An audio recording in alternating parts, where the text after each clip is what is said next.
Madam ನೀವ ಸರಿ madam ಗೊತ್ತಾಗಿಲ್ಲ ದಯವಿಟ್ಟು ಕ್ಷಮಿಸ್ಬಿಡಿ ಮೇಡಮ್.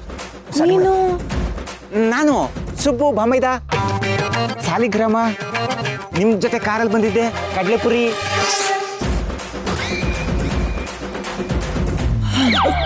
ನಿನಗ್ ಸಾಯಕ್ಕೆ ನನ್ ಕಾರೇ ಬೇಕಿತ್ತ?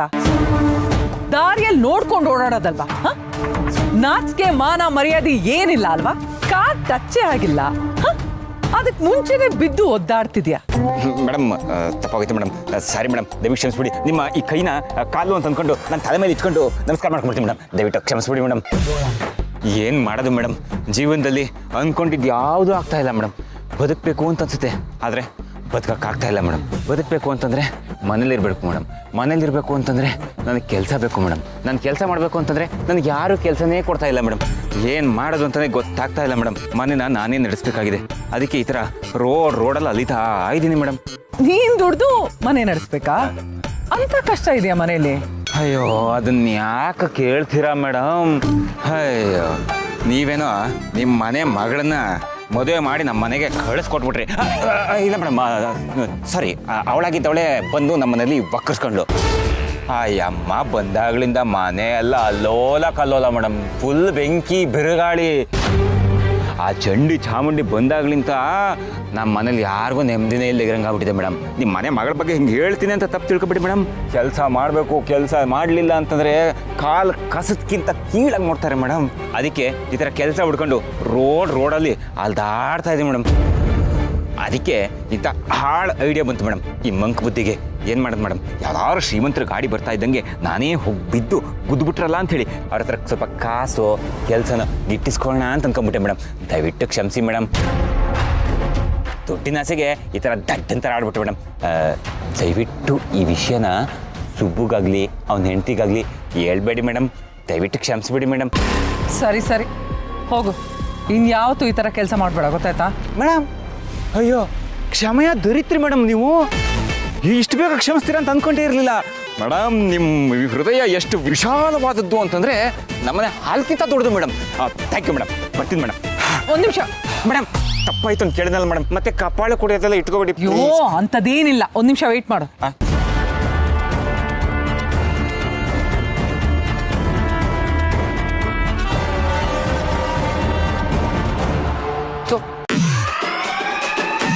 ಥ್ಯಾಂಕ್ ಯು ಮೇಡಮ್, ನೀವು ದಾರಿಯಲ್ಲಿ ಸಿಕ್ಕ ಮಹಾನ್ ಲಕ್ಷ್ಮಿ ಮೇಡಮ್.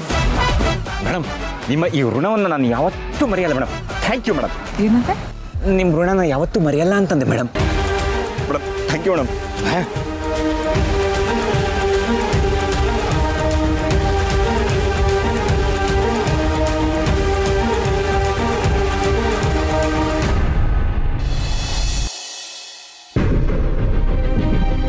ಸುಬ್ಬು, ಯಾಕೋ ಹೀಗೆ ಓಡಾಡ್ತಿದ್ಯಾ? ಯಾರಿಗೆ ಕಾಯ್ತಿದ್ಯಾ? ಬಾವ ಕೆಲಸ ಹುಡ್ಕಕ್ಕೆ ಹೋಗಿದಾರಲ್ಲಪ್ಪ, ಸಿಕ್ತೋ ಇಲ್ವೋ ಏನಾಯ್ತೋ ಅವ್ರಿನ್ನೂ ಬಂದಿಲ್ವ ನಾನು ಕಾಯ್ತಾ ಇದ್ದೀನಿ.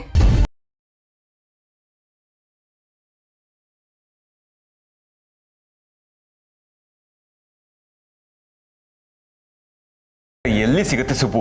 ಹುಡುಕಿ ಹುಡುಕಿ ಹುಡುಕಿ ಹುಡುಕಿ ಸಾಕಾಗೋಯ್ತು ನೋಡ. ಈ ಕೆಲಸ ಮಾಡೋದು ಕಷ್ಟ ಅಲ್ಲ, ಈ ಕೆಲಸ ಹುಡ್ಕೋದಿದೆಯಲ್ಲ ಅದು ತುಂಬಾ ಕಷ್ಟ ಸುಬ್ಬು. ಆಗಲ್ಲ.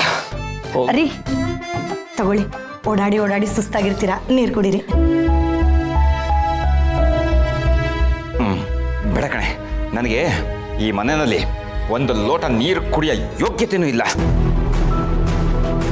ಕೆಲಸ ಮಾಡ್ತೀನಿ ಅಂತ ಅಂದ್ಕೊಂಡು ಕೆಲಸ ಹುಡುಕ್ತಾ ಇದ್ರೆ ನನಗೆ ಅಂತ ಒಂದು ಕೆಲಸ ಸಿಗ್ಲಿಲ್ವಲ್ಲೇ.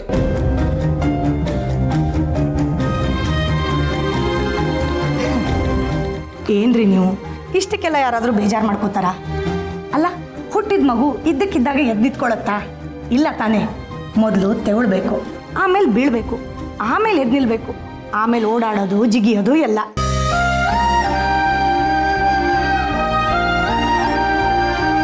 ಏನೇ ಹೇಳ್ತಿದ್ಯಾ ದಾನ ನೀನು? ಮತ್ತಿನ್ನೇನ್ರಿ, ನೀವು ಕೆಲಸ ಮಾಡಬೇಕು ಅಂದ ತಕ್ಷಣ ಕೆಲಸ ಸಿಕ್ಬಿಡುತ್ತಾ? ಏಳು ಬೀಳು ಇದ್ದೇ ಇರುತ್ತೆ.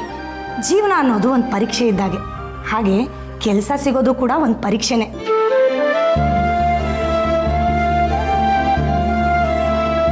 ನೀವು ಅದನ್ನೆಲ್ಲ ಮೀರಿ ನಿಲ್ಬೇಕು. ನಿಮಗೆ ಒಳ್ಳೇದು ಹಾಗೆ ಆಗುತ್ತೆ. ದೇವ್ರಿದ್ದಾನೆ, ನೀವು ಕೆಲಸ ಮಾಡಬೇಕು ಅಂದ್ಕೊಂಡಿದ್ದೀರಲ್ಲ, ಅದೇ ನನಗೆ ಸಂತೋಷ.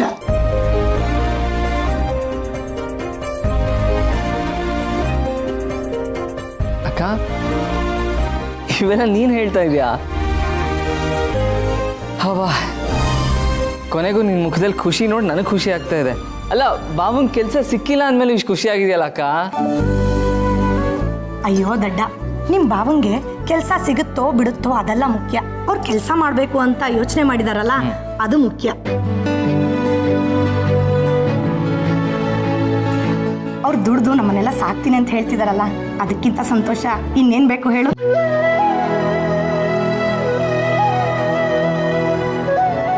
ರೀ, ತಗೊಳ್ಳಿ, ನೀರು ಕುಡೀರಿ. ನಿಮ್ಗೆ ಏನ್ ಬೇಕು ಹೇಳಿ, ಕಾಫಿ ಮಾಡ್ಕೊಡ್ಲಾ ಇಲ್ಲ ನಿಮ್ಗೆ ತಣ್ಣಗೆ ಪಾನಕ ಮಾಡ್ಕೊಡ್ಲಾ? ಬಿಡ ಕಣೆ.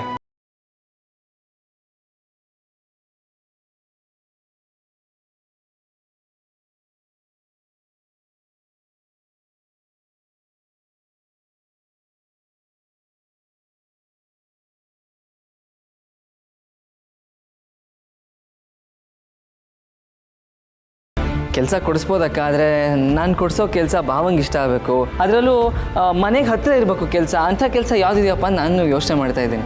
ಇದೇನಿದು ಸುಬ್ಬು, ಹೀಗೆ ಮಾತಾಡ್ತಿದ್ಯಾ? ಹಾದಿ ಬೀದಿಲಿ ಹೋಗೋರ್ಗೆಲ್ಲ ಸಹಾಯ ಮಾಡ್ತೀಯಾ, ಅಂಥದ್ರಲ್ಲಿ ನಿಮ್ಮ ಬಾವು ಒಂದು ಕೆಲಸ ಕೊಡ್ಸೋಕ್ಕಾಗೋದಿಲ್ವಾ? ಕರೆಕ್ಟಾಗಿ ಹೇಳ್ದೆ ಕಣ ದಾನ. ಬಮ್ಮೈದ, ನೀನು ಕೆಲಸ ಮಾಡ್ತಿದ್ಯಲ್ಲ, ಅಲ್ಲೇ ನನಗೊಂದು ಕೆಲಸ ಕೊಡ್ಸ್ಬಾರ್ದು ಯಾಕೆ?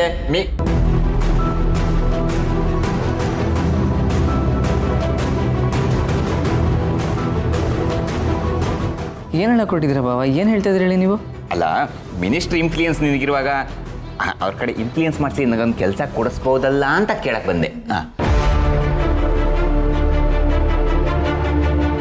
ಇಲ್ಲ ಬಾವ, ಯಜಮಾನ್ರು ಇನ್ಫ್ಲೂಯೆನ್ಸಲ್ಲಿ ಕೆಲಸ ಕೊಡಿಸಲ್ಲ.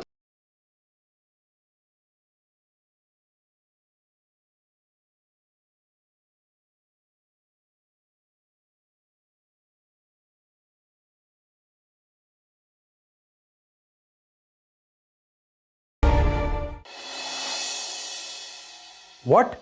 ನೀನು ಹೇಳ್ತಿರೋದು ಆ ಸುಬ್ಬು ಭವನ್ ಬಗ್ಗೆನಾ? ಹೇ, ಅವ್ನು ನಮ್ಮ ಸ್ಟೇಟಸ್ಗೆಲ್ಲ ಸರಿ ಹೋಗಲ್ಲಮ್ಮ. ಮೊದಲೇ ನಾವು ಶ್ರೀವಲ್ಲಿ ಕೆಲಸ ಒಪ್ಪಿಸಿ ಏನೂ ಆಗ್ತಿಲ್ಲ, ಇನ್ನು ಈ ಬಫನ್ ನಂಬ್ಕೊಂಡ್ರೆ ನಮ್ಮ ಕೆಲಸಕ್ಕೆ ಹೇಗೆ ಯೂಸ್ ಆಗ್ತಾನೆ? ಮಾಡಿ ಇಂಥ ಕೆಲಸಕ್ಕೆ ಅಂಥವ್ರನ್ನೇ ಯೂಸ್ ಮಾಡ್ಕೋಬೇಕು. ಈಗ ಶ್ರೀವಲ್ಲಿನ ಇಂಥ ಕೆಲ್ಸಕ್ಕೆ ಯೂಸ್ ಮಾಡೋಣ ಅಂದರೆ ಅವಳು ದುಡ್ಡಿಗೆ ಆಸೆ ಪಡೋಳಲ್ಲ, ಅವಳಿಗೆ ದುಡ್ಡಿನ ವ್ಯಾಮೋಹ ಇಲ್ಲ. ಅವಳಿಗೆ ಬೇಕಾಗಿರೋದು ಸುಬ್ಬು ಮಾತ್ರ. ಆದರೆ ಶ್ರಾವಣಿ ಸುಬ್ಬು ಗಂಡ ಹೆಂಡತಿ ಅಂತ ಈಗ ಲೀಗಲಿ ಪ್ರೂವ್ ಆಗಿದೆ. ಇನ್ನು ಅವಳನ್ನ ಇಟ್ಕೊಂಡು ನಾವು ಏನು ಮಾಡೋಕ್ಕಾಗಲ್ಲ. ನೋಡು, ಆ ಮನೆ ವಿಷಯ ನಾವು ತಿಳ್ಕೋಬೇಕು ಅಂದ್ರೆ ಆ ಮನೇಲಿರೋರೇ ನಮಗೆ ಅವಶ್ಯಕತೆ. ಆಗ್ಲೇ ನಾವು ಅವ್ರನ್ನ ಟ್ರ್ಯಾಕ್ ಮಾಡೋಕ್ಕಾಗೋದು. ಅದಕ್ಕೆ ಈ ಸುಂದರ ಸರಿಯಾದ ವ್ಯಕ್ತಿ ಅಂತ ಅನಿಸ್ತಾ ಇದ್ದಾನೆ. ನಾನು ಅವನ್ನ ಮಾತಾಡಿಸಿದಾಗ ನನಗೆ ಗೊತ್ತಾಗಿದೆ. ಏನು ಗೊತ್ತಾ? ಅವನಿಗೆ ದುಡ್ಡಿನ ಆಸೆ ಇದೆ. ಬರೀ ಆಸೆ ಅಲ್ಲ, ಅತಿ ಆಸೆ ಇದೆ. ಜೊತೆಗೆ ಅನಿವಾರ್ಯತೆನೂ ಇದೆ. ಅದ್ರ ಜೊತೆಗೆ ಅವನಿಗೆ ಶ್ರಾವಣಿ ಮೇಲೆ ಸಿಟ್ಟು ಇದೆ, ಅಸಮಾಧಾನನೂ ಇದೆ.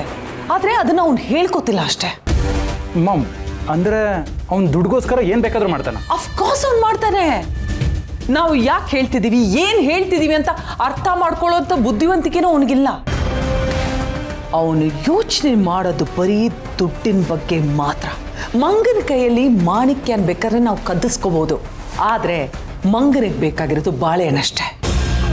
ಅದೇ ಥರನೇ ಇವನ ಕೈಯಲ್ಲಿ ಏನು ಕೆಲಸ ಬೇಕಾದರೂ ಮಾಡಿಸ್ಕೋಬಹುದು, ಅವನಿಗೆ ಬೇಕಾಗಿರೋದು ದುಡ್ಡು ಮಾತ್ರ.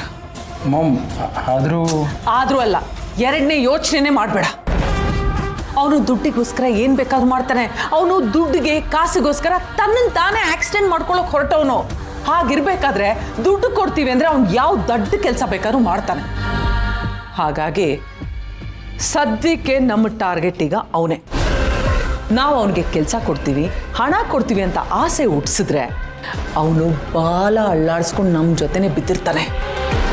ಬಾಡಿ ನಾವು ಏನು ಹೇಳಿದ್ರು ಅದನ್ನ ಮಾಡ್ಕೊಂಡು ಬಿದ್ದಿರ್ತಾನೆ. ಇವನು ಆ ಶ್ರಾವಣಿ ಸುಬ್ಬು ಮನೆಯಲ್ಲೇ ಇರೋದ್ರಿಂದ ನಮ್ಮ ಐಡಿಯಾಗಳನ್ನ ಆ ಮನೆಯಲ್ಲಿ ಪ್ಲಾಂಟ್ ಮಾಡೋಕ್ಕೆ ಇವನು ಸೂಟಬಲ್ ವ್ಯಕ್ತಿ. ಓಕೆ ಮ್ಯಾಮ್, ನೀನು ಹೇಳೋದ್ರಲ್ಲೂ ಪಾಯಿಂಟ್ ಇದೆ. ಆದರೆ ಆ ಸುಂದರನ ಹೇಗೆ ಹಿಡಿಯೋದು? ಅದ್ರ ಬಗ್ಗೆ ನಾನು ಯೋಚನೆ ಮಾಡ್ತೇನೆ ಮಾಡಿ.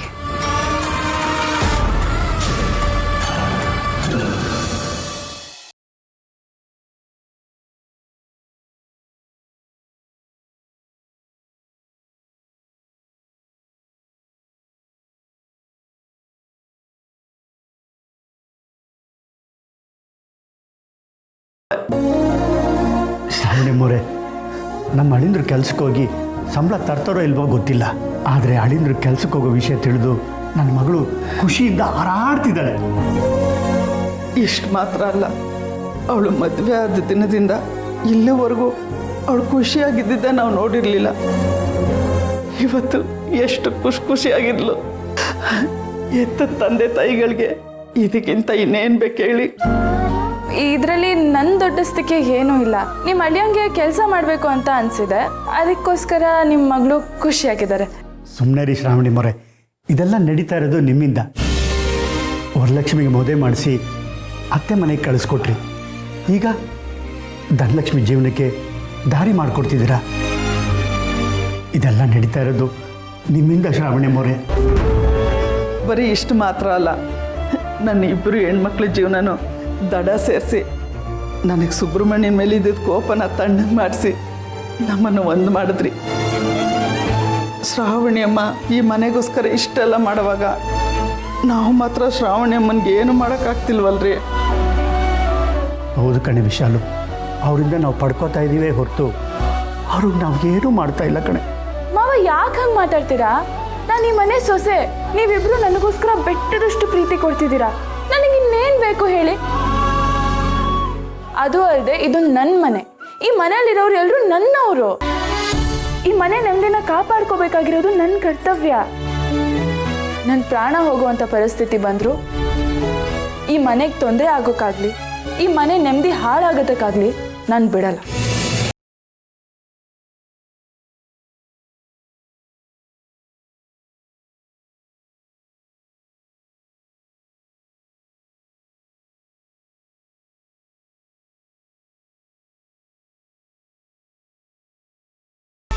ಅಮ್ಮ,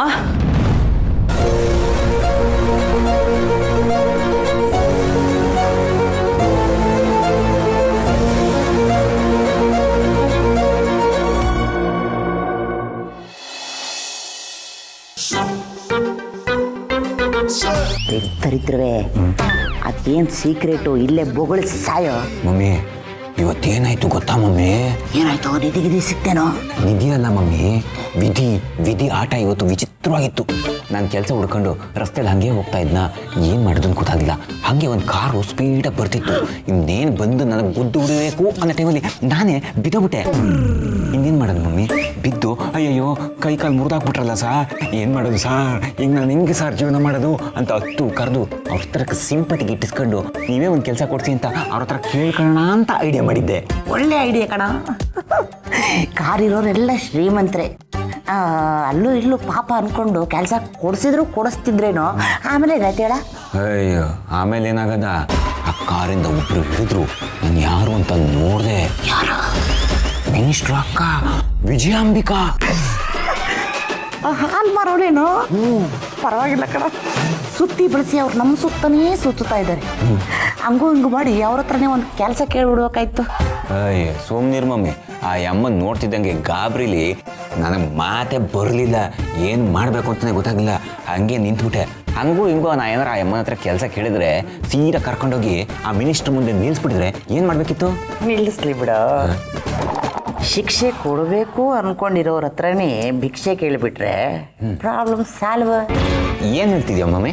ನೋಡೋ, ನೀನು ಮಾತಾಡ್ತಿರ್ಬೇಕಾದ್ರೆ ನಮ್ಮ ತಲೆಗೆ ಒಂದು ಐಡಿಯಾ ಬಂತು. ನಾವಿಂಗೆ ಮಿನಿಸ್ಟ್ರಿಗೆ ಹೆದರ್ಕೊಂಡು ಬದುಕೋ ಬದಲು ಅವ್ರ ಹತ್ರನೇ ಒಂದು ಕೆಲಸ ಗಿಟ್ಟಿಸ್ಕೊಂಡು ಅವ್ರ ನೆರಳಲ್ಲೇ ಬದುಕ್ಬಿಟ್ರೆ ಹೆಂಗೆ ಮಮ್ಮಿ? ಕಳ ನೋಡ, ಮಿನಿಸ್ಟ್ರ್ ಜೊತೆ ಕೆಲಸ ಮಾಡೋದು ಅಂದರೆ ಆ ಲೆವೆಲ್ಲೇ ಬೇರೆ. ಹಂಗೂ ಹಿಂಗೂ ಒಂದು ಕೆಲಸ ಅಂತ ಗಿಟ್ಟಿಸ್ಕೊಂಡು ನಾವು ಅವ್ರ ಜೊತೆ ಕೆಲಸ ಮಾಡ್ತಾಯಿದ್ರೆ ಆಮೇಲೆ ನಾವೇ ತಪ್ಪು ಮಾಡಿದ್ದೀವಿ ಅಂತ ಗೊತ್ತಾದರೆ ನಮ್ಮ ಜೊತೆಗೆ ಕೆಲಸ ಮಾಡ್ತಿದ್ದಾರಲ್ವಾ ಅಂದ್ಬಿಟ್ಟು ಕ್ಷಮಿಸಿದ್ರು ಕ್ಷಮಿಸ್ಬೋದು. ಆಮೇಲೆ ನಾವು ಮಿನಿಸ್ಟ್ರಿಗೆ ಇನ್ನೂ ಸ್ವಲ್ಪ ಹತ್ತಿರ ಆದರೆ ಟ್ರೆಂಡ್ರು ಕಾಂಟ್ರಾಕ್ಟ್ರು ಅಂತ ಹೇಳಿ ಲಕ್ಷ ಸಂಪಾದನೆ ಮಾಡ್ಬೋದು. ಏನಂತೀಯ ಮಮ್ಮಿ? ಇದು ಆಗದಾಗಿರೋ ಕೆಲಸ ಬಿಡು ಮಮ್ಮಿ. ದರಿದ್ರ, ಯಾಕೆ ಆಗಲ್ಲ? ಮಿನಿಸ್ಟ್ರು ನಮಗೆ ಸಂಬಂಧಿಕರು ಕಣೋ, ಅವ್ರು ಆಗಲ್ಲ ಅಂತಾರೇನೋ, ಅವ್ರು ನಮಗೆ ಕೆಲಸ ಕೊಡಲ್ಲ ಅಂತಾರೇನೋ? ಖಂಡಿತ ಕೊಡಲ್ಲ ಮಮ್ಮಿ. ಅವ್ರು ನೋಡಿದ್ರೆ ಆಕಾಶ, ನಾವು ನೋಡಿದ್ರೆ ಪಾತಾಳ. ನಮಗೂ ಅವ್ರಿಗೂ ಅದು ಹೆಂಗೆ ಮಮ್ಮಿ ಲಿಂಕು? ಆಕಾಶಕ್ಕೂ ಪಾತಾಳಕ್ಕೂ ಏಣಿಯಾಗಿ ನಮ್ಮ ಕಾರ್ತಿಕೇಯನಿಲ್ಲವೇ? ಮದುವೆ ಮಂಟಪದಲ್ಲಿ ಮೋಸ ಮಾಡಿ ಮಗಳನ್ನೇ ಮದುವೆಯಾದ ಹುಡುಗರನ್ನೇ ಕ್ಷಮಿಸಿ ಮತ್ತೆ ಕೆಲಸಕ್ಕೆ ಇಟ್ಕೊಂಡಿದ್ದಾರೆ ಅವ್ರ ಮನೆಯಲ್ಲಿ. ಅಂಥದ್ರಲ್ಲಿ ನಮ್ಮನ್ನು ಕ್ಷಮಿಸಲ್ವೇನವರು? ಹಂಗೆ ನೋಡಿದ್ರೆ ನಾವು ಸುಬ್ಬುಗಿಂತ ಅವ್ರಿಗೆ ಕ್ಲೋಸ್ ಆಗ್ಬೋದು ಕಣೋ. ಹಂಗಂತಿ ಮಮ್ಮಿ? ಹಂಗೆ ಅಂತೀನಿ ಮಮ್ಮಿ, ನೀನು ಹೇಳ್ತಿರೋದೆಲ್ಲ ಕರೆಕ್ಟಾಗೇ ಇದೆ. ಆದರೆ ಮಿನಿಸ್ಟ್ರ್ ಹತ್ರ ಹೆಂಗೆ ಮಮ್ಮಿ ಕೆಲಸ ಕೇಳೋದು? ಹೆಂಗೆ ಅಂದರೆ, ಈಗ ಮಿನಿಸ್ಟ್ರ್ ಹತ್ರ ಫಸ್ಟು ಕೆಲಸ ಕೇಳಬೇಕು, ಮಾತಾಡಬೇಕು ಅಂದರೆ ಯಾರನ್ನ ಸಂಪರ್ಕಿಸ್ತೀಯಾ? ಪಿ ಎನ? P A, correct. ಆ ಪಿ ಎ ಹತ್ರ ಮಾತಾಡೋಣ. ಅಂದರೆ ನಮ್ಮ ಕಾರ್ತಿಕೇಯನ ಹತ್ರ ಈ ವಿಷಯನ ಮುಂದೆ ಇಡೋಣ.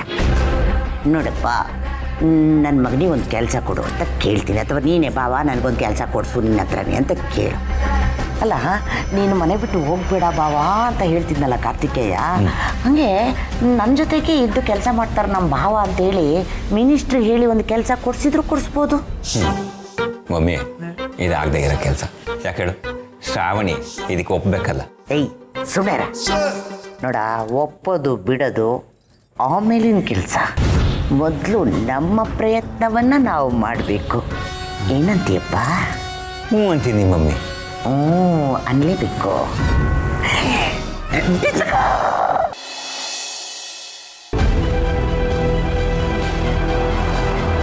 ಅಮ್ಮ, ಅಪ್ಪ, ಏನಿದೆಲ್ಲ? ಏನು ಮಾಡ್ತಿದ್ದೀರಾ? ನೋಡು ಸುಬ್ರಹ್ಮಣ್ಯ, ನಮ್ಮನೇನು ಮಾರ್ಕೆಟ್ ಕೆಟ್ಟೋಯ್ತಾ? ಏಕೆ? ಅಲ್ಲ, ಅಡುಗೆ ಮಾಡಬೇಕು ಅಂದರೆ ರುಚಿ ಜೊತೆಗೆ ಶುಚಿನೂ ಇರಬೇಕು ತಾನೇ. ಇಲ್ಲಿ ನೋಡೋ, ಅಡುಗೆ ಮಾಡ್ತೀನಿ ಅಂತ ಬಂದಿದ್ದಾರೆ, ಕೈಯಲ್ಲಿ ಎಷ್ಟು ಕೊಳೆ ಇದೆ, ಅದಕ್ಕೆ ತೋರಿಸಿ ಹೇಳ್ತಾ ಇದ್ದೆ. ಹೌದು ಕಣ ಮಗನೇ, ಅಡುಗೆ ಮಾಡಬೇಕಾದ್ರೆ ಮುಖದಲ್ಲಿ ಕಳೆ ಇರಬೇಕು, ಕೈಯಲ್ಲಿ ಕೊಳೆ ಇರಬಾರ್ದು. ನಿಮ್ಮಮ್ಮ ಕರೆಕ್ಟಾಗಿ ಹೇಳ್ತಿದ್ದಾಳೆ. ಅಪ್ಪ, ಈಗ ನೀನು ಈ ಥರ ಮಾತಾಡ್ತಿದ್ಯಾ? ನೋಡಿದ್ರ ಇವರೆಲ್ಲ ನನ್ನ ವಿರುದ್ಧವಾಗಿ ಹೆಂಗೆಲ್ಲ ಮಾತಾಡ್ತಾ ಇದ್ದಾರೆ ಅಂತ. ಬಾಯಿಗೆ ಬಂದಾಗೆಲ್ಲ ಬೈತಾ ಇದ್ದಾರೆ. ಕೆಲಸ ಮಾಡುವಾಗ ಕೈ ಕೊಳೆ ಆಗೇ ಆಗುತ್ತಲ್ವಾ, ಅದನ್ನೇ ನೆಪ ಹಿಡ್ಕೊಂಡು ಹೆಂಗೆಲ್ಲ ಬೈತಾ ಇದ್ದಾರೆ ನೋಡಿ. ಕರೆಕ್ಟ್ ಟೈಮಿಗೆ ನೀವು ಬಂದ್ರಿ, ನಾನು ಬಂದು ನನ್ನನ್ನು ಕಾಪಾಡಿದ್ರಿ. ಒಂದು ನಿಮಿಷ ಮೇಡಮ್, ಒಂದು ನಿಮಿಷ. ಅಮ್ಮ, ಅಪ್ಪ, ನಿಜವಾಗ್ಲೂ ನೀವು ಮೇಡಮ್ ಹತ್ರ ಆ ಥರ ಎಲ್ಲ ನಡ್ಕೊಂಡ್ರಾ? ನಾನು ನಿಮ್ಮನ್ನು ಹುಟ್ಟಿದಾಗಿಂದ ನೋಡ್ಕೊಂಡು ಬೆಳೆದಿದ್ದೀನಿ. ನೀವು ಯಾವ ಥರ ನಡ್ಕೋತೀರಾ ಅಂತ ನನಗೆ ಗೊತ್ತಿಲ್ವೇನಮ್ಮ? ಒಂದು ಸ್ವಲ್ಪ ಬದಲಾವಣೆ ಆದರೂ ಗೊತ್ತಾಗುತ್ತೆ ನನಗೆ. ಅದರಲ್ಲೂ ಅಪ್ಪ, ನೀನು ಇದ್ದಕ್ಕಿದ್ದಂಗೆ ಮೇಡಮ್ ಹತ್ರ ಈ ಥರ ನಡ್ಕೊತೀಯ ಅಂದರೆ ಅದನ್ನು ನಂಬ್ತೀನಿ ಅಂದ್ಕೊಂಡಿದ್ಯಾ? ನನ್ನ ಮೇಲೆ ಪ್ರಮಾಣ ಮಾಡಿ ಹೇಳಿ, ನೀವು ಮೇಡಮ್ ಬೇಜಾರಾಗೋ ಥರ ನಡ್ಕೊಂಡ್ರಿ ಅಂತ ಹೇಳಿ. ಮೇಡಮ್ ಹತ್ರ ಜಗಳ ಮಾಡಿದ್ರಿ ಅಂತ ನನ್ನ ಮೇಲೆ ಪ್ರಮಾಣ ಮಾಡಿ.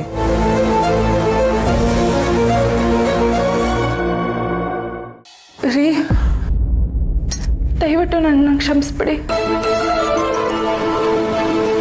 ನನ್ನಿಂದಾಗಿ ನೀವು ಅತ್ತೆ ಮತ್ತೆ ಮಾವನ ಬಗ್ಗೆ ತಪ್ಪಾಗಿ ತಿಳ್ಕೊಳ್ಳೋದು ಸರಿಯಲ್ಲ.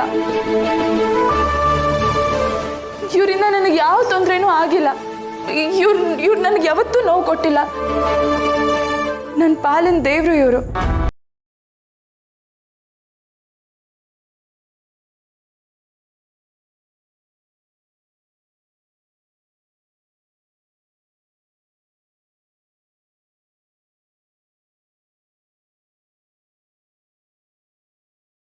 ತಗೊಂಡು ತುಂಬ ದಿನನೇ ಆಯಿತು.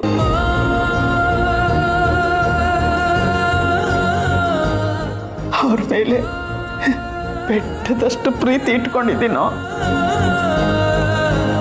ಅಮ್ಮ, ಏನು ಹೇಳ್ತಿದ್ಯಾ ನೀನು?